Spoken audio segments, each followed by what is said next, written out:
Wéi huet eng eenzeg Idee am Joer 1944 sech zu 80 Joer am Denkst vun der Gesellschaft entwickelt.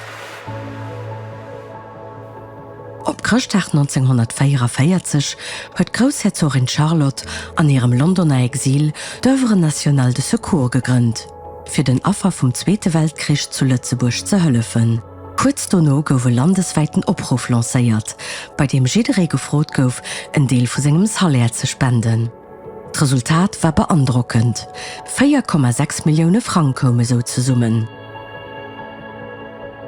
Für die Zukunft von dieser Mission zu sichern, gouf den 13. Juli 1945 die Nationallotterie gegründet.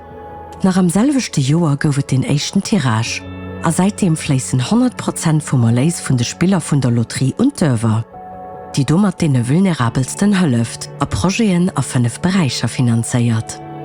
Über 543 Millionen Euro konnte so zwischen 1945 und Beneficiäre von der Över verdeelt gehen, was das Leben von vielen an der Lützeburger Gesellschaft nachhaltig verändert hat. Allein in den letzten 10 Jahren wurden über 1000 Projekte unterstützt. Seit über 12 Jahren hat Loterie Nationale auch die Zertifikation Jeu Responsable von der European Lotteries Association und unterstreicht damit ihr Engagement für Sicherheit und Integrität. Seit 80 Jahren stehen d'Œuvre an die Loterie Nationale so am Denkst von der Gesellschaft und schaffen zusammen für eine solidarisch, innovativ und nachhaltige Zukunft für Lützeburg.